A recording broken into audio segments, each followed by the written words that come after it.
Calling All Models, the prequel, by Nick Cannon. Nicholas Scott Cannon was born in San Diego, California. He grew up in the housing projects and was raised mostly by his father and his grandfather. He got his first big break doing stand-up comedy on his dad's local cable program. He was part of a rap group as a teen called DeForgy Dope Bomb Squad and opened for Will Smith, 98 Degrees, and Montel Jordan. He started Can I Ball Records but changed it to Incredible Entertainment in 2010. Nick Cannon has released 7 projects in different genres. How do we feel about Calling All Models, the prequel, by Nick Cannon? Calling All Models, the prequel. The prequel to the album? Yeah. How you feel about it, man?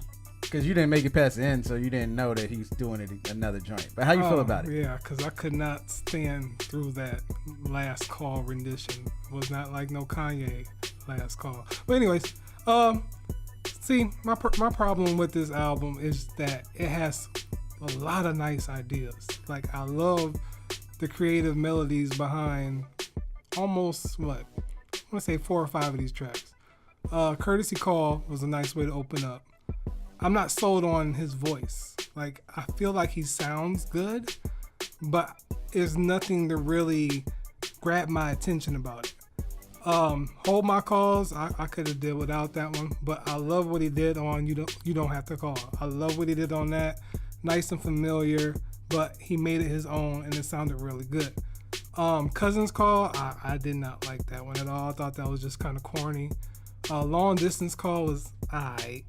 And then Waiting for Your Call kind of got me back into it because I like how he did that. And Frozen Calls was pretty nice. The little poem he did in Motivational Call, it was okay. It was just, I wasn't really feeling like it was anything powerful. It was just kind of funny, especially when he was like, my GameStop is your stop, and we are like the Nintendo Wii and all this other stuff. It's like, oh, that's pretty funny. But Last Call, yeah, I couldn't sit through it. It really wasn't really informative to me. I guess he was talking about relationships he's been in and everything like that. It was cool. But like, I think he has, the ear for this. I can see a lot of good ideas. It's just, I'm not sold on how he sounds. Like, he sounds good, but I want something more. But for what he attempted on it, I appreciated it. It's just that I couldn't vibe with the album as a complete project. I gave it a C-. I thought it was average. You gonna show my man Nick Cannon like that? I love Nick Cannon, but it's just like, his musical taste, I don't bash on him like everybody else do, because like I looked on Twitter and Instagram like, oh, Nick Cannon got an album, oh, he's still doing music. Like, I'm not like that, because they pretty much doing wild out jokes. Yeah, wilding out jokes to him. And it's just like, I kind of take it as, okay, you're trying something else. You've been in the music game. It ain't like this is nothing new for him. But like I said, some really good ideas. I just, in my opinion, where they weren't executed fully. Man, Nick Cannon is a businessman, yo. So when I heard that he was dropping an R&B album, I was like, okay, I'll check it out. Because, a couple people were upset. They're like, yo, man, you doing Nick Cannon? But, it is what it is, man. Courtesy Call came on, and it kind of sounded like R&B music that you would kind of expect these days. Yeah. And Missed Call as well. It kind of just sounded like, I like the vibe on them. You know what I'm saying? It's like you said, it's a cool opener, smooth, open way to open up the album. Mm-hmm. Hold My Calls, I can see why you didn't like it, but I thought it was okay. You know what I'm saying? I didn't hate it. You Don't Have to Call, I like the way that he's just doing it kind of like over pianos, and then he kind of like mixed in, like he's really redoing You Don't Have to Call, and then he's kind of adding, the barge, I Call Your Name mixed in with there. I thought that was a nice blend.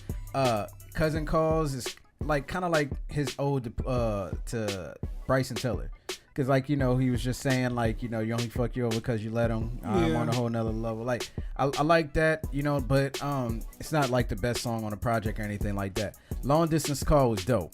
I like that. That's definitely a keeper right there. Waiting for Your Call and the Call Waiting. The Call Waiting is just really just a message, but the Waiting for Your Call was cool. I think the best joint on here is the Frozen Calls. His rendition of Sabrina Claudio's Frozen. Mm-hmm. Sounds amazing. She even said she liked it better than. Didn't he do like a rendition of Focus on that one too? Like, did the lyrics? It's a possibility. I may not have caught it. Okay. But he definitely did Frozen from Sabrina Claudio, and that's like my favorite song on her album. Right. So when he redid it, I was just like, yeah, that sounds great. Right. Motivation, I thought it was cool, man. Yeah. It's not on like the level of like Ambitious Girl or anything like that, but I'm not trying to compare Nick Cannon to. I mean, he's the artist. To Wale. But still.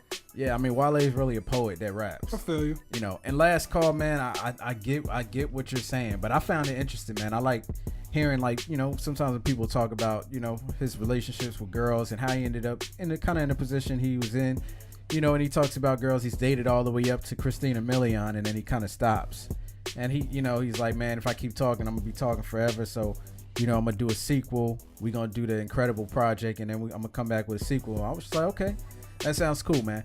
And overall, man, you know, compared to my expectations of the project, I was pretty impressed, because I was expecting it just to be some grade A garbage. But I was just like, you know, I mean, I fuck with Nick Cannon though, but I was just like, it'll have a joint or two up there. But I thought it was cool. It was something I could vibe to, something I could ride to. Just turn, you know how people like to listen to fucking Playboy Cardi? You know what I'm saying? Like, is this that much, you know, this is way better than that. Way better. And I'll listen to this joint again. I give it a C+. I think it's solid.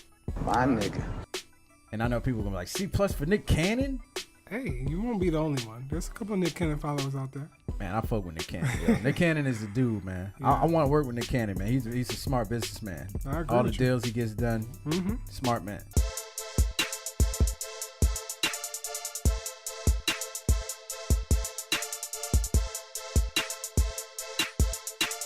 Yo, you looking for TV reviews, music reviews, movie reviews? Then check out the only reviews that matter, man. Yeah, just hit that subscribe button. Make sure you hit the notifications and stay tuned.